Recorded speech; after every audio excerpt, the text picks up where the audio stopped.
પારેખની યાદમાં ના એક સુંદર કાર્યક્રમ દ્વારા મારા પિતાશ્રીનું જીવન અને એમની કવિતા, એમનું સાહિત્ય આપની સુધી પહોંચાડે છે. નમસ્કાર, વંદન. હું નીતિન દેસાઈ આપ સૌનું સ્વાગત કરું છું. આજે સરસ મજાની વાત લઈને અમે આવ્યા છીએ. રમેશ પારેખની રપાની વાત કરીએ ત્યારે થનગનાટ કરવો ન પડે, થનગનાટ થઈ જાય. રપા મન પાચમના મેળામાં સૌ જાત લઈને આવ્યા છે. કોઈ આવ્યા છે સપનું લઈને, તો કોઈ રાત લઈને આવ્યા છે. આ મન પાચમના મેળામાં સૌ જાત લઈને આવ્યા છે. કોઈ આવ્યા છે સપનું લઈને, તો કોઈ રાત લઈને આવ્યા છે. કોઈ ફુગ્ગાનું ફૂટવું લાવ્યા, કોઈ ફુગ્ગાનું ફૂટવું લાવ્યા, કોઈ દોરાનું તૂટવું લાવ્યા, કોઈ અંગત ફાડી ખાનારું એકાંત લઈને આવ્યા છે. આ મન પાચમના મેળામાં સૌ જાત લઈને આવ્યા છે. એક વિરાટ નામ, કાવ્યનું નક્ષત્ર કહી શકાય એવા એક મહાકવિ એટલે રપા, રમેશ પારેખ. સકારાત્મકતાના કવિ, આયાસ વગરના અહેસાસના કવિ એ રમેશ પારેખ હતા.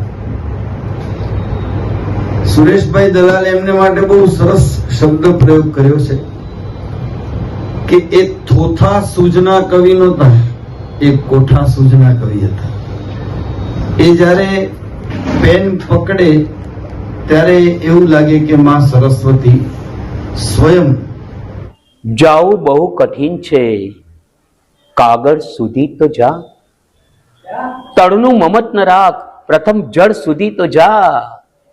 મનુષ્ય નામનું એમાં કટ્ટર રહસ્ય છે, બંધ વારણા સાંકળ સુધી તો જા. સાવરિયો રે મારો સાવરિયો, હું તો ખોબો માગું ને દઈ દે દરિયો. હું તો ખોબો માગું ને દઈ દે દરિયો. ભરતભાઈ, રપા, આલા ખાચર, આ બંનેને યાદ કરીએ તો અરસપરસતા લાગે. એકાદી નાનકડી વાત આલા ખાચરની. આલા ખાચરનો એક નાટ્ય રૂપ તૈયાર થયેલું એમના સન્માન વખતે, એટલે રપાના સન્માન વખતે, અને એ પછી વર્ષો સુધી મેં ચાલુ રાખ્યું છે. નાની ઝલક આપી દઉં આપને કે સાંજને પી જતો દીવો, દીવાને મેષ પી જતી, મેષને પી જતી આંખો, આંખોને સાંજ પી જતી. આવા શબ્દો ક્યાં મળે છે આજે? અને આગળ જતા વાત એ છે કે આલા ખાચર પોતે સપના જુએ છે, અને સપનાની વાત કે નવરાત્રિ આવી છે અને બાપુ પગલાને કહે છે કે આ રામગર બાવો તો હારો હારડે છે, એ ગરબી તો અમે ગૌરાવતા, ઈ પણ કેવી. એ જોગણિયું વાદા કોત કરે કે હું રમું તું નહીં, હું રમું તું નહીં, હું રમું ને તું નહીં. બાકીની રમત આપણે રૂબરૂ મળી. દરિયામાં હોય એને મોતી કહેવાય, તો આંખોમાં હોય એને શું? અમે પૂછ્યું લે બોલ હવે તું. આ પંખી વછોય કોઈ એકલી જગાએ, તો માળો કહેશો કે બખોલ? અરે જોવાતી હોય કોઈ આવ્યાની વાટ, ત્યારે ભણકારા વાગે કે ઢોલ? બોલ સુજાણ, ઉગ્યો તું મારાથી ઝાડવું કે ઝાડવાથી ઉગ્યો છું હું? અમે પૂછ્યું લે બોલ હવે તું. કવિના અનુભવ કેવા છે, રમેશ પારેખના અનુભવ લે. એક અનુભવ તને કહું લે, સાંભળ સોનલ.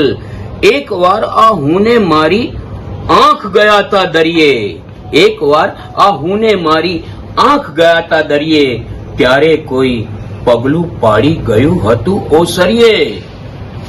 અને ઘેર આવતા ઘરના મોં પર નવી તાજગી ભાળી, ઘેર આવતા ઘરના મોં પર નવી તાજગી ભાળી, અને અડપલું બોલી ઉઠ્યું, જડી ગયો દે તાલી. હવે પૂછ્યું શું જડી ગયું? તો કહે નથી તેજ ને, અને ઓસરી ઉપર ઝગમગતું પગલું ચીંધ્યું સહેજ. મારા સપનામાં આવ્યા હરી, મને બોલાવી ઝુલાવી વાલી કરી, સામે મરકત ઉભા મારા મનની દ્વારિકાના સુબા. મારા આંસુને લૂછ્યા જરી, મારા સપનામાં આવ્યા હરી. આંધણ મેલ્યાતા કરવા કંસાર, એમાં ઓરી દીધો મેં સંસાર. હરી બોલ્યા, શું બોલ્યા હરી? હરી બોલ્યા, અરે બહાવરી મારા સપનામાં આવ્યા. એ પાણી વચ્ચે પરપોટો, એકલ દોકલ પરપોટો, જંતર મંતર પરપોટો, પરપોટામાં તળાવ ઝૂલે પરપોટો, પરપોટામાં સવાલ ખુલે પરપોટો, નાગુ પૂગુ આબ ઉતરી નાતું એમાં પરપોટો, અને પરપોટામાં બેઠા બેઠા મૂંગા મૂંગા કાળા કાળા પાળો ને પડછાયાની પોથી ખોલી ઊંઘ ભરેલી આંખો માંડી ઝૂલા કાથા પેઠે પુરાણો પરપોટો. અને છેલ્લે એમ કહી શકાય કવિ રમેશ પારેખના આ શબ્દો કે ફડફડ ફડફડ પરપોટો, એકલ દોકલ પરપોટો, જંતર મંતર પરપોટો.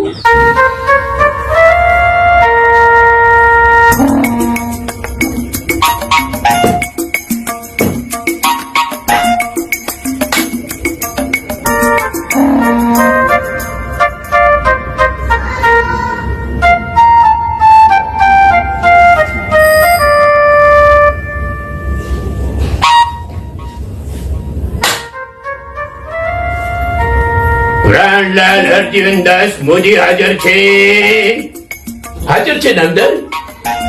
સપનામાં ચોર્યું તે આ ગાજર છે. ગાજર છે નામદાર.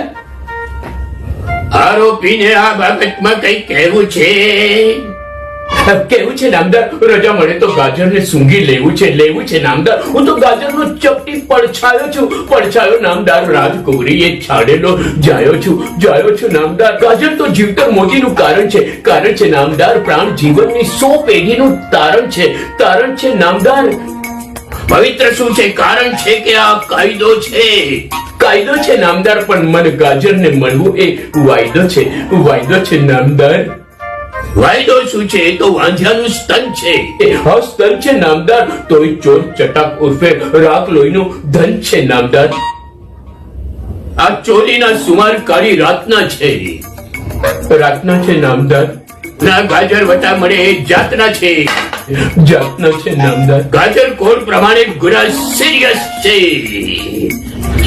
છે નામદાર. ગાજર મારા 7 જન્મની ચીઝ છે, ફાટી ચીઝ છે નામદાર. જન્મ પત્રીમાં અક્ષય ભુવન કેવું છે નામદાર.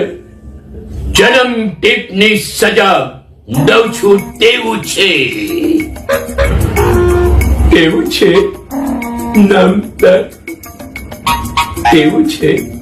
નામદાર. આ શહેર તમારા મનસુબા ઉથલાવી દે, કહેવાય નહીં. આ ચહેરા પર બીજો ચહેરો ચિપકાવી દે, કહેવાય નહીં. આ સંકેતો, આ અફવાઓ, આ ઘટનાઓ, આખો નકશો ક્યારે બદલાવી દે, કહેવાય નહીં. સપનાના છટક રસ્તે ભાગી નીકળે છે આંખો, પણ પાપણનું ખુલી પડવું પછી સપડાવી દે, કહેવાય નહીં. દ્રશ્યો, જંગલ, ચશ્મા, ધુમ્મસ, રસ્તા, પગલું ભટકાવી દે, કહેવાય નહીં. ટાવર ધબકે, રસ્તા ધબકે, અડધો માણસ ધબકે, કોના ધબકારાઓ ક્યારે અટકાવી દે, કહેવાય નહીં. આ શહેર તમારા મનસુબા ઉથલાવી દે, કહેવાય નહીં.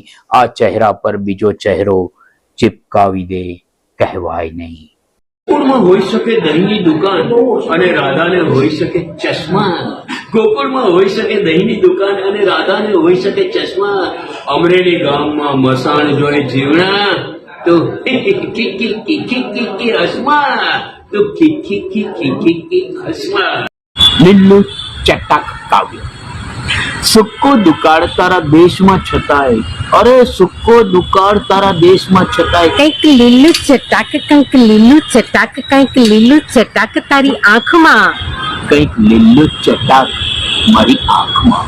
અરે કોઈને તો ઠીક, અહીં જંગલને યાદ નથી પોતાના પાંદડાની વાત. ને એવા દિવસોમાં જાય પાંગરથી આપણને ડોમ લીલી ઠકરાટ. લીલું ચટાક, કંઈક લીલું ચટાક, કંઈક લીલું ચટાક તારી આંખમાં.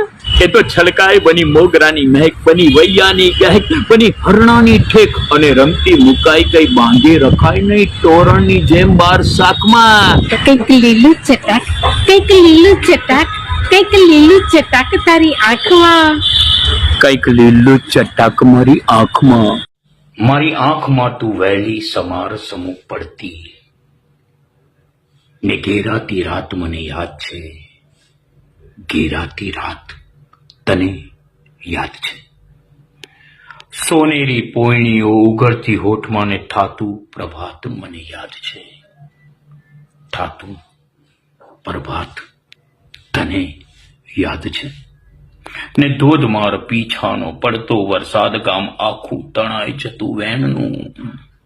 ધોધમાર પીછાનો પડતો વરસાદ ગામ આખું તણાઈ જતું વેણનું.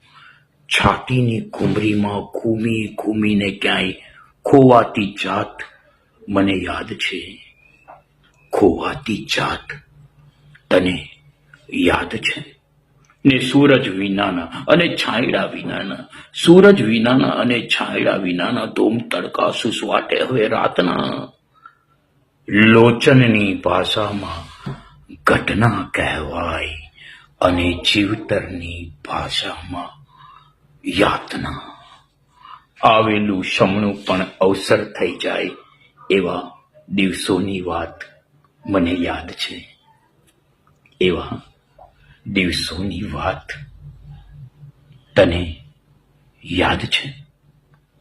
મારી આંખમાં તું વહેલું સમારસમ પડતી ને ઘેરાતી રાત તને યાદ છે? ઘેરાતી રાત તને યાદ છે? ઘેરાતી રાત તને યાદ છે? રપા રમેશ પારેખની યાદમાં.